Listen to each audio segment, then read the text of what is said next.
বন্ধুরা, বাঙালি কুকিং এ সবাইকে স্বাগত। সবাই ভালো আছি, আমিও ভালো আছি। আজকে আমি একটা নাস্তা রেসিপি বানাচ্ছি। আপনারা প্রথম থেকে পুরো শেষ অবধি দেখতে থাকুন। দেখা শুরুতে একটা লাইক দিয়ে দিবেন, ভালো লাগলে সাবস্ক্রাইব করে পাশে থাকবেন। নতুন পুরোনো বন্ধুরা অসংখ্য ধন্যবাদ। দেখুন এখানে আলুটা আমি সিদ্ধ করে নিয়েছি, আলুটাকে আমি এবার গ্রেট করে নিচ্ছি। দেখুন আলুটাকে আমি পুরো ভালো করে গ্রেট করে নিচ্ছি। আর এটা যদি আপনারা মিক্সারে পিষেও নেন কোনো অসুবিধা হবে না।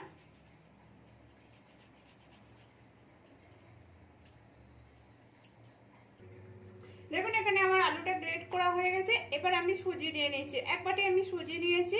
এখানে একটা আলু নিয়েছি আর এটা এক বাটি আমি সুজি নিয়েছি। সুজিটা আমি ঢেলে দিচ্ছি পুরো। আর এই সুজিটাকে আগে থেকে ভিজাতেও হবে না, হ্যাঁ, এটা এর সাথে মাখালেই হয়ে যাবে। এবার আমি স্বাদ অনুযায়ী গোলমরিচের গুঁড়ো দিয়ে দিলাম, অল্প করে হাফ চামচের মতো গোলমরিচ গুঁড়ো দিলাম। স্বাদ অনুযায়ী নুন দিয়ে দেবো আমি একটু।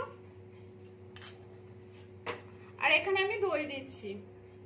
দেখুন এখানে এটা হাফ বাটি, যেই বাটিটার আমি সুজি নিয়েছিলাম সেই বাটিটার মাপেতেই আমি নিলাম।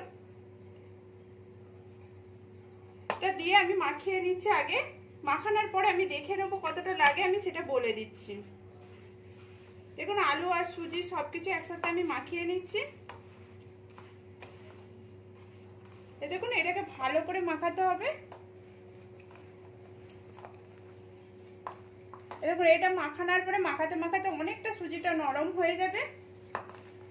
এখানে আমার এটা মাখানো হয়ে গেছে। আমি এবার হাফ চামচের মতো চিলি ফ্লেক্স দিচ্ছি। একটু টক ঝালের মতো, বেশ ভালো লাগবে, খেতে খুব সুন্দর লাগবে। এটা আমি ভালো করে মাখিয়ে নিচ্ছি। আর এটাকে আমি ভালো করে ডেবে নেবো। এই দেখুন এটাকে আমি ভালো করে ডেবে নিচ্ছি। এটা যতটা ভালো করে ডাববে ততটা ভালো করে হবে।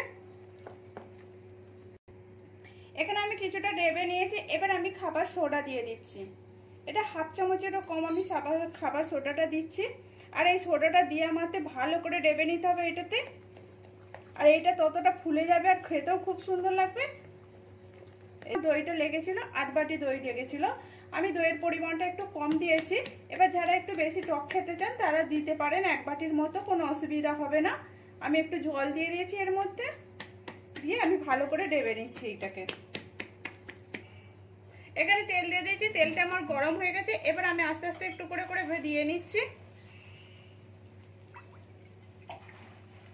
এই দেখুন একটু গোল গোল করে আমি ভেজে নিচ্ছি।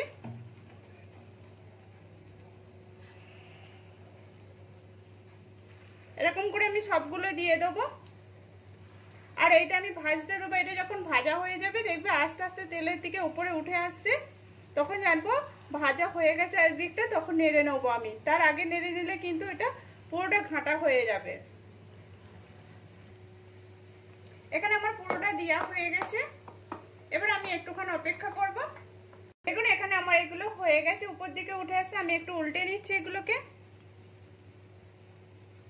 দেখুন আস্তে আস্তে এটাকে আমি উল্টে নিচ্ছি, পুরো উপর থেকে উঠে আসছে। এই দেখুন আর কতটা ফুলেছে। এরকম করে আমি সবগুলো উল্টে নিচ্ছি।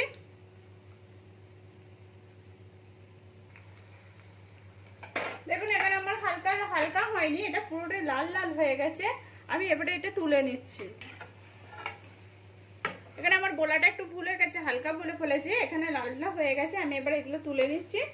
এই দেখুন আমি সবগুলো এরকম করে তুলে নেবো। আর বাদ বাকি যেগুলো আছে আমার সেগুলো আমি এরকম করে ভেজে নেবো। এই দেখুন দেখতেও কত সুন্দর হয়েছে। এখনই পুরো সস দিয়ে খেলে, টমেটো সস দিয়ে খেলেও খেতে পারে, কিন্তু আরো টেস্টি বানানোর জন্য আমি পুরোটা বানিয়ে নিচ্ছি। সবগুলো হয়ে গেছে, আমি এবারে তুলে নিচ্ছি এটাকে। এই দেখুন কত সুন্দর দেখতে হয়েছে, পুরো গোল গোল, খেতেও খুব সুন্দর। এখানে আমার পুরোটা কমপ্লিট হয়ে গেছে। এটা কতটা নরম হয়েছে, এই দেখুন সফট। এই দেখুন এবার এর মধ্যে আরো সুন্দর টেস্টি বানানোর জন্য আমি কি দিচ্ছি সেটাও দেখুন আপনারা। এই দেখুন কতটা সফট হয়েছে। এবার এর মধ্যে আমি কি কি দিচ্ছি সেটা দেখুন। এখানে এবার দই দিয়ে দিচ্ছি আমি।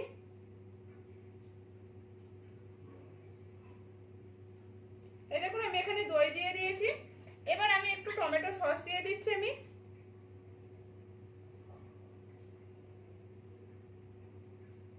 এই দেখুন টমেটো সস দিয়ে দিলাম একটু। এবার এর মধ্যে আমি একটু পেঁয়াজ কুচি দিয়ে দিচ্ছি।